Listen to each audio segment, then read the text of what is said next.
함께 즐기는 재림교회 역사 이야기.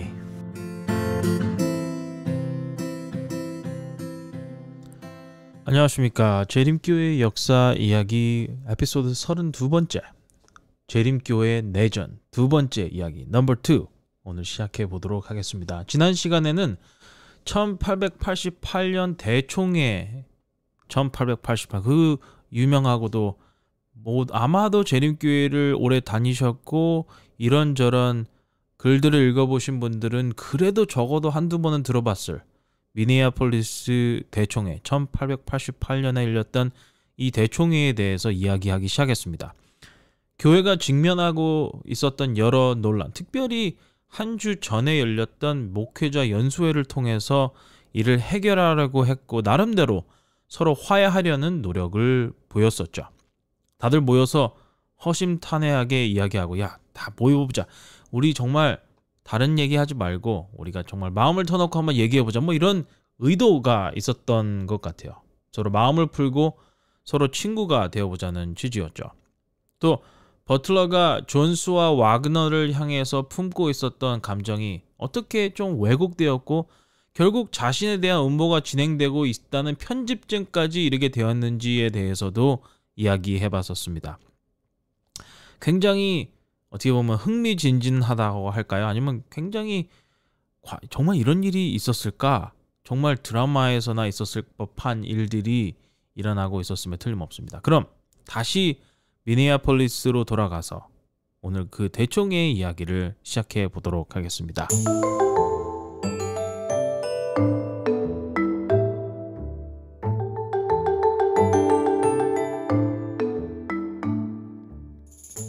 (1888년) 대총회는 처음이자 마지막으로 미국의 미네소타주 미네아폴리스에서 열렸습니다. 제가 목회하고 제가 살고 있는 곳이 미네아폴리스이기 때문에 조금 뭐라 그럴까요? 전에 한국에서 이야기를 들었을 때는 미네아폴리스가 뭐 어쨌나 그런 생각이 들었지만 지금은 이야기를 다시 접하면 먼 곳의 이야기가 아니라 내가 사는 동네 이야기구나 이렇게 느껴지곤 합니다. 어쨌든 처음이자 마지막으로 대총회가 미네소타주의 미네아폴리스에서 열렸습니다. 1888년도에 재림교회 대총회 회의가 미네아폴리스에 가장 근접했던 때는 이 바로 동쪽에 있는 주인 위스콘신주의 밀워키에서 딱 한 번 대총회가 열렸었습니다. 그 이후로는 미네소타와 주 경계를 맞대는 주, 뭐 아이오와주나 노스다코다, 사우다코다 이런 주에서조차도 대총회가 열린 적이 없었죠. 뭐 미네소타가 나쁜 곳이라는 의미는 아니지만 마치 전에 아픈 기억이 너무나 생생한 곳이라고나 할까요? 마치 서먹해진 친구를 다시 만나는 느낌? 아니면은 만나기는 좀 그래도 카톡으로 남아있다는 그런 친구, 그렇지만 마주치면 조금 불편한 뭐 그런 친구들 있잖아요. 아마도 대총회와 이 미네아폴리스라는 지역, 이 역사가 가지는 그 의미가 그런 느낌을 주는 건 아닐까 하고 혼자서 그냥 생각해 봅니다.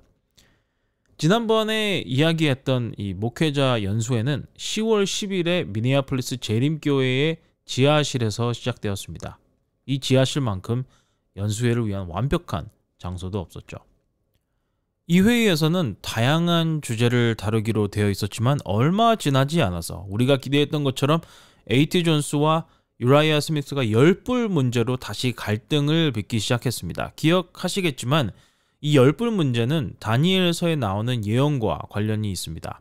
신학에 별로 관심이 없으시다면 뭐 이런 걸 가지고 이렇게 싸우나 좀 어이없게 들릴 수도 있겠지만 그래도 여기에 나오는 내용이니까 한번 설명을 해보도록 하겠습니다. 다니엘서 7장에는 4마리의 짐승이 나오고 그 중에 4번째 짐승이 10개의 뿔을 가지고 있습니다. 역사적으로 대부분의 기독교인들은 이 4번째 짐승을 로마 제국으로 이해했고 10개의 뿔은 서유럽으로 분열된 로마 제국의 작은 왕국들을 상징한다고 해석했습니다. 다니엘서 7장의 예언을 보면 페르시아가 바벨론을 정복하고 그리스가 페르시아를 정복하고 로마가 그리스를 정복한다는 식입니다. 하지만 로마는 다른 제국에 의해서 정복된 게 아니라 여러 부족들에게 서서히 잠식당했습니다. 그 부족의 일부는 오늘날 유럽 국가들의 기원이 되었죠. 예를 들면 프랑크족은 우리가 아는 프랑스가 되었고, 앵글로색슨족은 영국에 정착해서 그곳에 잉글랜드 사람들, 이제 잉글리시 사람들이죠. 이 영국을 설립하게 됐습니다. 이런 식입니다. 자, 10개의 뿔이 있기 때문에 존스와 스미스는 각각 서부 로마 제국을 물려받은 10개의 부족을 특정하려고 했습니다. 정확하게 이게 10개다라고 딱 찍으려고 했던 것이죠. 유라이아 스미스에게는 그만의 명단이 있었고, 역시 존스에게도 그가 원하는, 그가 생각하기에 맞는, 역사적으로 타당한 명단이 있었습니다. 재미있는 점은 그들이 10개 부족 중에 9개는 동일하게 인정했다는 것입니다. 10개 중에서 9개는 서로 야 맞아, 9개는 우리가 동의하는 거야. 유일한 차이는 유라이아 스미스가 훈족을 선호했다는 것입니다. 훈족은 우리가 여러분들 아주 아틸라의 훈이라고 하죠. 동쪽 지역에 있던 사람들. 하지만 존스는 알레마니족을 선호했습니다. 현재 독일 지역에 있는 부족이었죠. 나중에 독일의 아주 큰, 그래서 프랑스어로 독일 사람들을 부를 때 그렇게 부르는 것 같아요.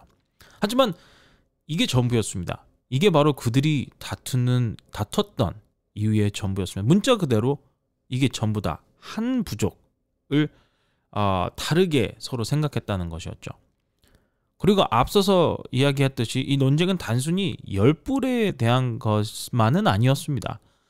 스미스는 존스의 견해를 교회의 예언 해석과 전통적인 가르침에 대한 공격으로 간주했습니다. 그렇다면 왜 스미스가 이 논쟁을 준비했을까요? 왜 그가 이 역사적인 연구를 직접 해봤을까요? 이런 논쟁을 허락하고 참여하는 것 자체가 이 존스의 원칙을 조금이나마 옳다고 인정하는 건 아니었을까요? 여기서 존스의 원칙이라 함은 올바른 역사적인 이해가 예언 해석의 절대적인 필요한 조건이라는 뜻입니다. 스미스에게 핵심은 존스가 감히 교회의 기존 해석을 바꾸려 했다는 사실이었습니다. 그래서 스미스는 수비적인 입장을 취할 수밖에 없었습니다. 그는 역사를 통틀어 보수적인 사람들이 해왔던 것처럼 전통에 호소하면서 굳건히 버텼습니다. 스미스는 대표자들에게 이렇게 말했다고 하죠. 내 견해가 지난 40년 동안 받아들여져 왔으니 존스의 견해도 40년 동안을 지켜본 후에야 믿어볼 만하지 않겠습니까? 좀 황당하죠? 이게 무엇 때문에 맞고 무엇 때문에 틀리다 이런 게 아니고 내 주장이 40년을 버텨왔으니까 이거는 옳은 주장이다. 존스의 주장이 40년을 버틸 수 있는지 보자. 뭐 이런 논리입니다. 아무도 40년 전에 스미스의 해석을 확인하거나 연구해보지 않았고, 더 나아가서 재림교회의 어떤 교리나 가르침도 이런 과정을 밟지 않았던 것이죠. 당연히 존스는 스미스보다 더 철저하게 준비가 된 상태였습니다. 그리고 존스는 젊은이의 어떤 특유의 성급한 자신감을 가지고 있었는데, 그렇잖아요. 젊은 사람들이 조금 급하잖아요. 이것은 스미스에게 더욱 짜증나게 다가왔던 것 같습니다. 조지 나잇 박사는 존스에 대해서 이렇게 묘사했습니다. 그는 철저히 연구를 했고 자신이 옳다고 확신했으며 자신의 주장을 확실히 전달하려고 했습니다. 즉, 존스는 한치의 양보도 생각하지 않았던 것이죠.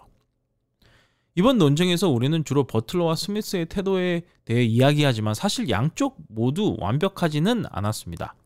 존스는 그 전해에 스미스에게 당신의 모든 실수를 내가 지적한 것은 아니고 그 중에 일부만 지적했을 뿐입니다 라는 식으로 직설적으로 말한 적이 있었죠. 스미스는 한 가지를 말했고 역사는 다른 이야기를 했다는 것입니다. 존스는 이렇게 이야기했습니다. 괜찮으시다면 저는 당신의 의견보다 역사를 선택하겠습니다. 1888년도 대총회가 되었을 때도 존스의 이러한 거만한 유머는 여전했습니다. 스미스 다음으로 발표를 하게 된 존스는 스미스가 이런 문제에 대해 연구할 시간이 많이 부족하지 않았나 생각한다고 이야기하면서 이렇게 다음에 연단에 올라온 사람이 이렇게 얘기한 것이죠. 아니 뭐 제가 유라이아 스미스 분의 선생님의 이야기를 다 들었는데 제가 듣기에는 뭐 스미스 선생님이 연구할 시간이 그렇게 많지 않지 않았나, 너무 바쁘시지 않았어요, 이런저런 일 하느라, 뭐 이렇게 이야기를 시작한 것이죠. 대총회 회의에 가서 듣고 있다면 여러분들은 어떻겠어요? 저 같으면은 앉아 있다면 야, 이거 미팅이 참 어떻게 되려 그러나 그런 생각을 했을 것 같습니다. 그러면서 존스는 이렇게 이야기했습니다. 유라이아 스미스 장로님이 이 문제에 대해서 잘 모른다는 것을 잘 알려주었습니다. 반대로 저는 이 문제에 대해서 잘 알고 있으니 유라이아 스미스가 이 역사적인 해석에 대해서 잘 모른다고 해서 그거를 제 잘못으로 비난하지 마시기 바랍니다. 이런 직원에 있으면 정말 힘들죠. 하지만 전과 달랐던 점, 이번 1888년의 대총회가 전과 달랐던 점은 엘렌 화이트이 이 회의에 참석하고 있었고 엘렌 화이트는 이러한 태도를 용납하지 않았습니다. 엘렌은 바로 이야기했죠. 그런 날카로운 태도를 보이지 마세요, 존스 형제. 존스에게도 장점이 있었지만 여전히 교회의 원로 지도자들과 비교하면 부족한 점들이 많이 있었습니다. 스미스는 버틀러가 1886년에 사용했던 전략을 꺼냈습니다. 다니엘서에 나오는 이 10개의 부족의 정체를 한 번에 결정짓는 투표를 하자는 것이었죠. 이거 투표에서 결정하자는 것입니다. 스미스는 자신이 표를 충분히 얻을 수 있다고 확신했고 버틀러와 마찬가지로 상처를 치유하기 위해서 반창고 대신엔 망치를 사용하는 방법을 선택했습니다. 이 교회 요람대로 하자는 것이, 교회의 폴리시대로 하자는 것이죠. 그러나 와그너가 이를 차단했습니다. 와그너는 완벽하게 이해하지 못한 것을 두고 투표를 할 수 없다면서 우리는 더 논의가 필요하다고 주장했죠. 그리고 논의가 더 필요하다면서 대화는 끝없이 이어졌습니다. 유라이아 스미스는 자신의 입장을 확립할 표결을 얻지는 못했죠. 하지만 마지막 한마디를, 자신이 가진 툴로 한마디를 할 수 있는 기회는 차지했습니다. 리뷰 인 헤럴드의 연수회에 대한 이 기록을 실었는데 그는 독자들에게 몇몇 사람들이 훈족을 빼고 알레마니를 추가하고자 한다고 언급했죠. 스미스가 직접 썼는지는 알 수 없지만 분명 그의 스타일이 담겨 있기 때문에 여기서 그가 썼다고 가정해 보겠습니다. 스미스는 굳이 이름을 언급할 필요는 없었지만 여기선 우리가 한번 스미스의 이름을 넣어서 한번 그 글을 읽어보죠. 스미스는 존스의 입장이 길게 옹호되었다고 썼습니다. 굳이 이야기하자면 존스가 계속해서 떠들었다는 것이죠. 그리고 스미스는 피해자 카드를 꺼냈습니다. 준비가 부족한 상태에서 내 입장도 가능한 만큼 언급되었다. 아직 내가 준비는 다 못했지만 내가 할 말은 다 했다. 뭐 이런 얘기죠. 이게 정말이었을까요? 이 주제로 4년 동안 논쟁을 해왔거든요. 준비할 시간이 거의 없다니. 정말 유라이아 스미스가 존스가 무슨 말을 할지 예상을 못했을까요? 어쨌든 스미스는 리뷰에 이 기사를 통해서 약간의 빗공으로 마지막 웃음을 선사했습니다. 양측에서 나온 모든 의견을 종합해 볼 때 대표자들의 의견은 의심할 여지 없이 확립된 해석 원칙과 기존 견해를 압도적으로 지지하는 쪽으로 기울어 보입니다. 이 압도적인 지지가 새 입장을 주장하는 사람들에게 어떤 영향을 미칠지는 두고 봐야 할 일입니다. 여기 대표자들의 이 기존 해석 원칙에 대한 지지, 확실하고 압도적이었다는 이 말. 그리고 존스와 그 동료들에게 이 압도적인 지지가 재림교회의 예언 해석 입장에 대한 어떤 의미가 있을지는 두고 보자고 비꼰 것입니다.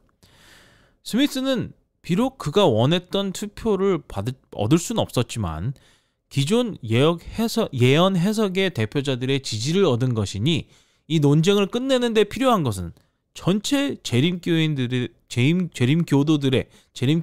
지지라고 주장하고 싶었던 것입니다. 존스의 역사 연구 같은 것은 필요 없다는 말이었죠. 정말 텐션이 완벽하죠. 한국 드라마가 미니애폴리스 대총회를 바탕으로 대본을 쓰면 정말 완벽할 것 같은데요. 어쨌든 이런 엄청난 이야기들을 풀어놓은 스미스가 바로 이어서 쓴 내용은 엘렌 화이트이 하나님의 사랑에 대해 전한 설교에 관한 이야기였습니다. 엘렌 화이트의 설교에 대해서 스미스는 이렇게 기록했죠. 하나님의 크신 선하심과 그분의 사랑을 어떻게 받아들이고 그분이 우리를 위해 얼마나 많은 일을 기꺼이 하실지에 대해 매우 귀한 교훈을 얻었습니다. 영향력 있는 말씀으로 모든 이들의 마음에 깊은 감동을 주었습니다. 자, 유라이아 스미스의 이야기를 간단히 간추려보면 이렇습니다. 첫 번째 단락은 대총의 대표자들은 나를 지지했다. 존스는 한 방 먹은 거다. 두 번째 단락에서는 엘렌 화이트이 하나님의 사랑과 우리가 서로 사랑해야 하는 이유에 대해 놀라운 설교를 하셨다. 정말 깊은 감동이 있는 순간이었다. 이게 앞뒤가 맞는다고 생각하시나요? 좀 아닌 것 같죠. 저도 앞뒤가 맞지 않는다고 생각합니다. 하지만 대략적으로 1888년 대총회가 이렇게 진행되었다는 것을 보여주고 있는 것이죠. 그리고 이것이 바로 이 엘렌 화이트의 생각 속에 정말 이거 정말 미치겠네 하는 생각을 하도록 만들었던 일들이었습니다.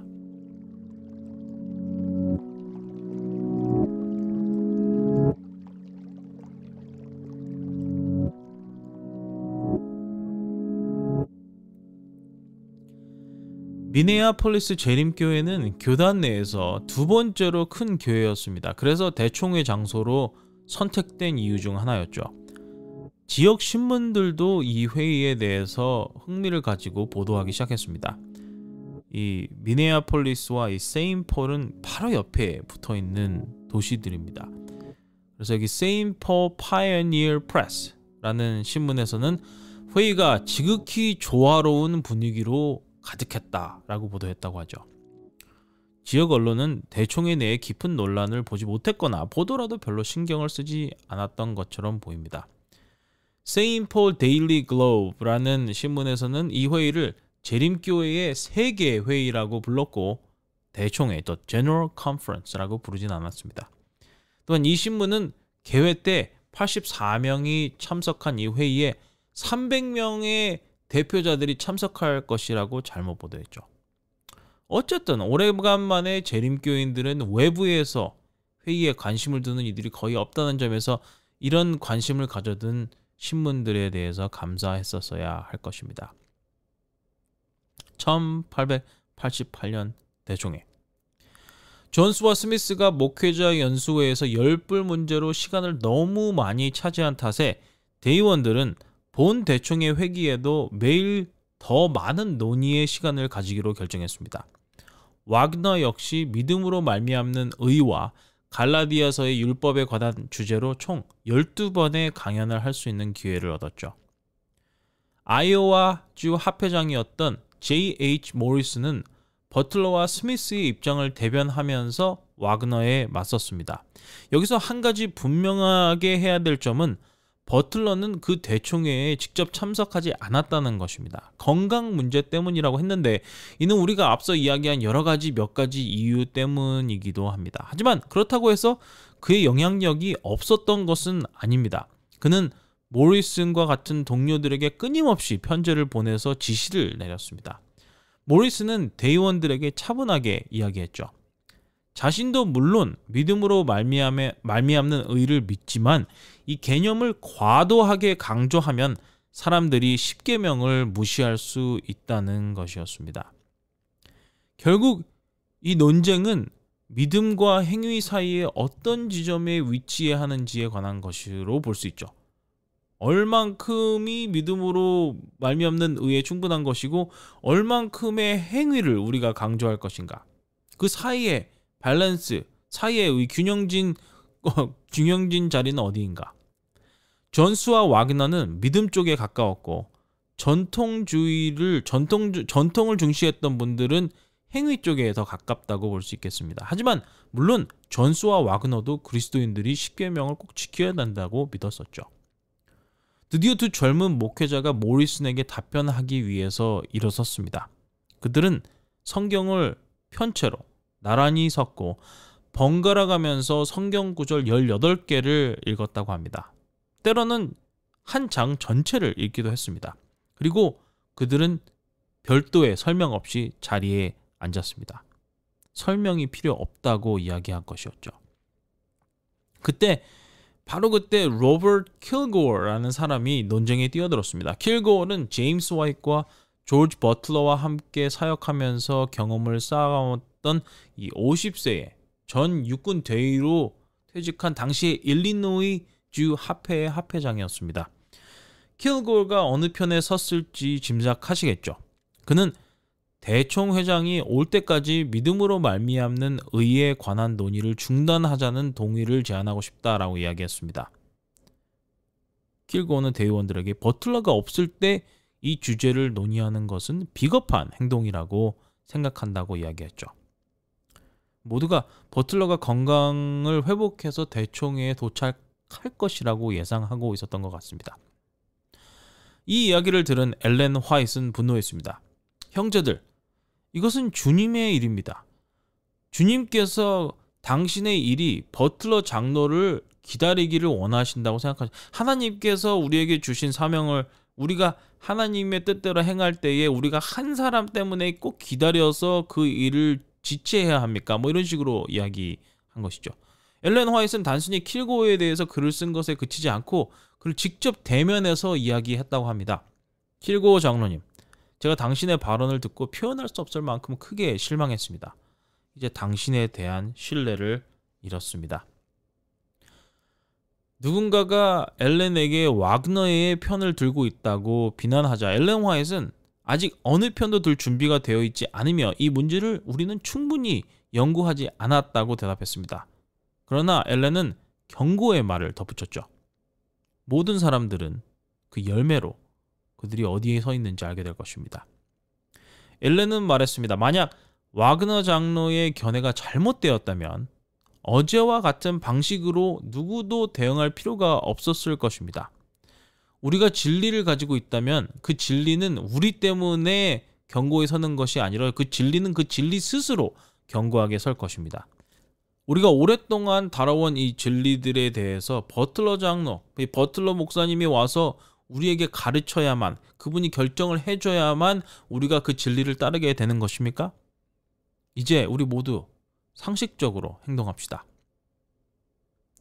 결국에는 엘렌 화이트이 와그너의 편을 들어주게 되지만 100% 그의 견해에 동의하는 것은 아니었습니다.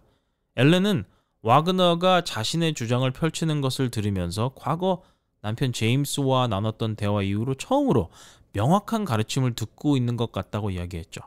이는 엘렌에게 있어서 아주 큰 칭찬이었습니다.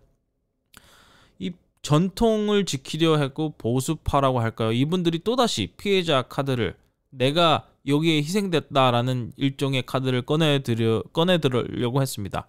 와그너의 주장을 정면으로 반박할 준비가 되어 있지 않았기 때문이었죠.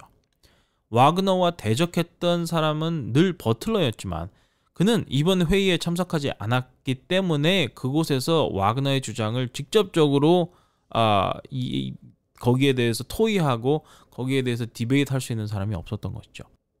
그렇기 때문에 킬고어는 아예 이 논의를 미루고자 했고 엘렌 화이트이 그 제안을 거절하자 이 전통을 지키려고 했던 이 보수파 재림교회 지도자들은 그 자리에 갇힌 셈이 되었습니다. 여기에 대총회의 대표자들의 보수파가 대다수였지만 그들은 역시 여전히 무력함을 느꼈습니다. 이들에게는 그들을 대표해서 앞장서줄 사람이 없었기 때문에 소문과 뒷말 그리고 불평으로 눈을 돌리게 된 것이죠. 이것이 엘렌 화이트의 인내를 시험하고 있었습니다. 엘렌은 이렇게 이야기했다고 합니다. 저는 철저히 실망하고 분노했습니다. 우리 주님을 위해서 말입니다. 그리스도를 따르는 이들이라고 자처하는 사람들이 아기 같다는 사실에 말이죠. 아주 갓난 애기들 같이 행동한다는 것. 누구든 자기 마음에 들지 않는 일을 하면 분개하고 누군가가 길을 가로막으면 낙담하면서 포기하려고 합니다. 그러면 하지 마세요. 포기하게 놔두세요. 여기서 생각해 볼 것은 작았지만 키가 작았지만 단호했던 이 158cm 정도의 키의 여성이 엘렌 화이트이 그래도 큰 키에 아주 등치가 있었던 남성 교회 지도자들 앞에서 그 사람들을 이 애기들이라고 부르면서 약하게 굴 거면 그만두라고 말하는 장면은 여러분들 상상이 가시나요? 엘렌 화이트는 이 상황을 떠나고 싶었지만 하나님께서 그녀에게 남아서 보수파의 이 전통만을 고집하는 태도를 바로잡도록 하신다고 믿었습니다. 엘렌 화이트이 이야기하죠. 제가 확신하는 한 가지는 그리스도인들로서 여러분들은 와그너의 박사에 대해 적대감, 비우호적 태도, 또한 편견을 품을 권리가 없다는 것입니다. 와그너는 기독교인답게 자신의 경애를 명확하고 직설적으로 설명하고 제시했습니다. 그가 잘못됐다면 성경 말씀에서 벗어난 부분을 아주 차분하고 이성적이며 그리스도인다운 방식으로 지적해야 합니다. 만약 그럴 수 없다면 그리스도인으로서 트집을 잡고 비판하고 어둠 속에서 일하고 뒤에서 이야기하고 다른 사람들에게 소문을 만들어서 돌리고 이런 다른 사람들의 마음을 오염시키는 것은 정당하지 않습니다. 이것은 하나님의 방법이 아닙니다. 이것은 사탄의 방식입니다. 엘렌은 갈라디아서의 율법 문제에 대해서 자신의 방에서 오랜 시간 동안 기도했다고 기록했습니다. 그리고 어느 쪽이 옳던지 그 진리를 지지할 것이라고 결론을 내렸습니다. 그러나 그녀는 우리 형제들을 지배하는 영이 예수님의 영과 너무나도 다르다. 이것이 나의 영혼을 괴롭게 했다라고 기록했죠. 엘렌은 이것을 바리새인들의 영이라고 불렀고 그 영과 싸우는 것이 자신의 사명이라고 여겼습니다. 바리새인의 영 혹은 바리새인의 이 사상, 바리새인들의 태도라고 할까요? 이것은 서로에 대한 차가운 비판과 다른 대총의 이 대표자 위원들에 대한 조롱으로 그림이 그려졌습니다. 누군가는 와그너를 엘렌 화이트의 펫, 애완동물이라고 할 수도 있고 아니면 굳이 한국적인 말로 바꾸자면 꼭두각시라고 할 수 있을까요? 이런 태도는 이 편집증을 불러일으켰는데 이는 버틀러와 스미스가 엘렌 화이트, 존스와 와그너와 함께 음모를 꾸며서 교회를 뒤집으려 한다, 변화를 주려고 한다라는 생각이 퍼지게 했죠. 미네아폴리스에서의 한 달 동안 엘렌 화이트는 날마다 일어나 사람들을 예수님께로 인도하려고 애썼습니다. 엘렌에게 있어 열불이나 율법 논쟁은 핵심이 아니었습니다. 한 가지 확실한 점, 이들이 다루고 있었던 진정한 문제는 이곳에서 사람들의 마음을 움직이는 것은 성령의 영향이 아니었다는 것입니다. 엘렌 화이트는 어린 시절 예수님의 재림을 믿었다는 이유로 본인의 고향 교회였던 감리교회에서 추방당했습니다. 재림교인들은 늘 작던 크던 생명을 위협하던 상관없이 신앙을 박해하는 이 생각, 이 신앙을 박해하려는 이 마음을 혐오해 왔습니다. 예수님이 이와 같은 방식으로 대우받지 않으셨습니까? 개혁자들도 초기 재림교인들도 이 같은 방식으로 대우받지 않았나요? 이제 교회가 성장한 지금 우리 재림교회가 이런 모습을 닮아가야 하겠습니까? 엘렌 화이트는 되물었습니다. 재림교인들 사이에 이런 생각이, 이런 사상이, 이런 바리새인들의 영의 형태를 어떤 형이 자라나도록 놔둘 겁니까? 우정이 식고 신뢰가 사라지고 동기가 왜곡되고 진심으로 다른 견해를 가진 사람들을 조롱하고 방해하려는 시도들 말입니다. 우리가 진정으로 예수님을 따르고 있다면 이런 작은 의견 차이가 우리를 갈라놓도록 허용할 것입니까? 엘렌은 성경의 몇몇 구절을 적용하는 방식 차이가 사람들로 하여금 그들의 신앙 원칙을 잊게 만든다는 사실이 경이롭다고 기록했습니다. 대총회 기간 중 엘렌 화이트는 버틀러에게 매우 강한 어조의 편지를 보냈습니다. 이는 그가 대총회 회장직에서 사임할 것을 권유하는 것처럼 쉽게 익힐 수 있는 내용이었습니다. 엘렌은 버틀러에게 각 사람은 하나님이 주신 능력에 따라 자신만의 역할을 수행한다고 이야기하면서 교회는 그의 통제 능력 이상으로 빠르게 성장했다고 지적했습니다. 버틀러가 교회에 너무 많은 규칙과 규정을 부과하고 있다고 한 것이죠. 예를 들어서 대총회가 고려 중인 결의안 중 하나는 교사들이 과거에 가르쳤던 것만을 가르쳐야 한다. 옛날에 처음부터 우리가 가르쳤던 내용들을 그대로 바꾸지 말고 가르쳐야 한다라고 하는 이 결의안이 나온 것이었죠. 새로운 아이디어는 금지였습니다. 이에 대해서 윌리는 어머니와 나는 이 결의안을 단호히 반대한다라고 기록했죠. 엘렌 화이트는 버틀러에게 하나님께서 당신을 사랑하는 자들에게 행하실 일을 막지 말라라고 강하게 경고했습니다. 또한 엘렌은 버틀러가 모든 것을 자신의 뜻대로 통제하려 한다면서 버틀러가 교회의 앞길을 막고 있다고 지적했습니다. 이는 많은 젊은 조직들이 겪는 문제 중 하나죠. 훌륭한 아이디어와 소규모 팀을 관리하는 능력은 있지만 규모가 커질수록 관리에 어려움이 발생합니다. 작은 팀은 잘 운영할 수 있지만 수백 명, 수천 명의 직원을 이끄는 것은 별개의 과제입니다. 누구나 당나귀는 탈 수 있지만 말을 타려면 더 많은 능력이 필요한 것과 같죠. 엘렌은 버틀러가 최선을 다했음을 인정했습니다. 그가 결코 나쁜 지도자는 아니었지만 당시에 그 순간에 교회가 필요로 하는 영웅은 아니었던 셈입니다.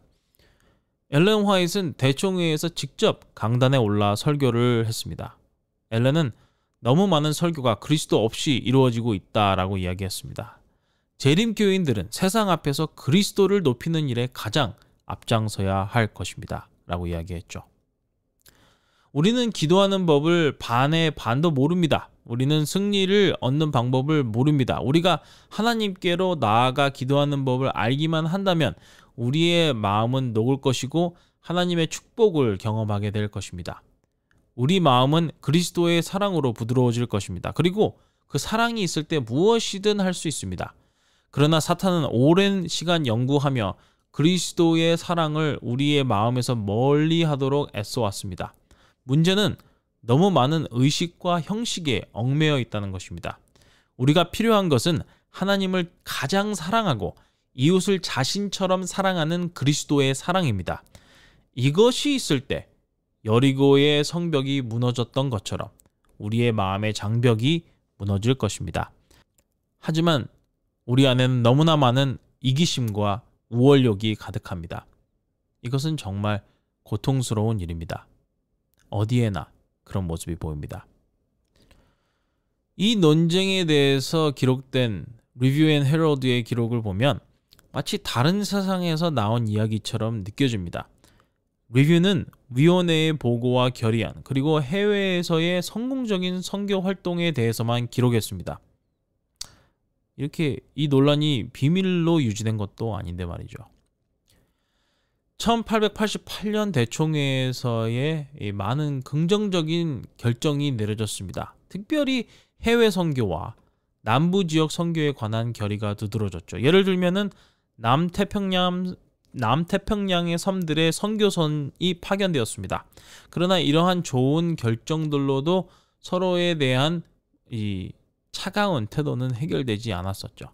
논쟁적이고 경쟁적인 분위기는 심지어 엘렌 화이트를 믿을 수 있는지에 대한 의구심을 낳게 했습니다. 항상 그렇듯이 선지자가 자신과 동의할 수 있을 때는 믿기 쉬운 법입니다. 하지만 엘렌이 반대할 때야 비로소 우리가 진정으로 엘렌 화이트의 선지적 능력이 있는지 그것을 믿는지에 대한 진정한 믿음이 드러나는 것이죠. 윌리 화이트는 1888년 대총회를 요약하면서 매우 흥미로운 회의였지만 항상 나타났던 평화와 조화가 부족했다라고 표현했습니다. 윌리는 절제된 표현을 쓰는 사람으로 알려져 있는데 그 마지막 문장에서 윌리의 마음을 우리는 알 수 있는 것이죠. 윌리가 보기에 이번 회의는 유익하고 중요한 모임이었는데 그 모든 논쟁을 통해서 모든 논쟁을 통해서 예수님이 우리 교회의 사역의 중심이 되어야 한다는 이 중요한 사실이 분명히 드러났기 때문입니다.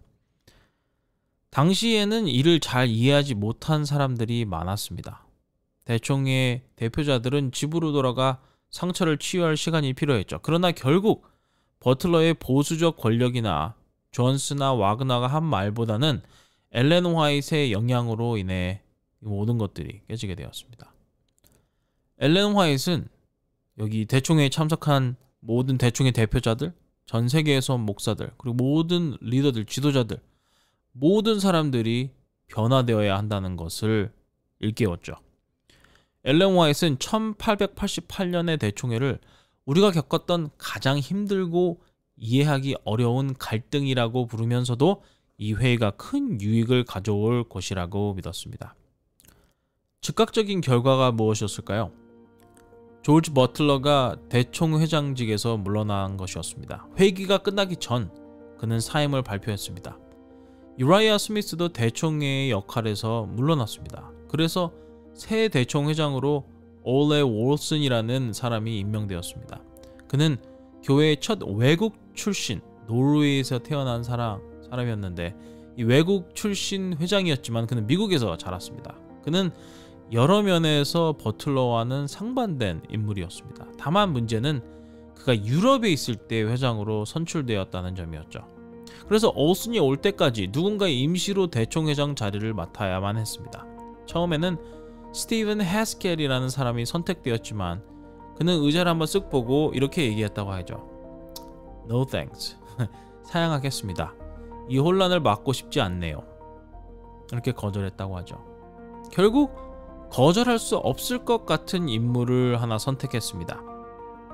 내성적인 성격에 충격을 받으며 생각만 해도 아프다고 할 만한 사람이었는데 그 사람은 바로 누구였냐면 윌리 화이트였죠.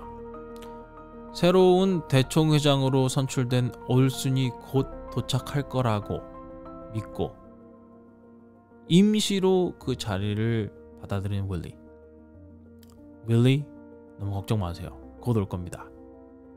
과연 그렇게 됐을까요? 우리는 다음 시간 이야기를 더 이어가 보도록 하겠습니다.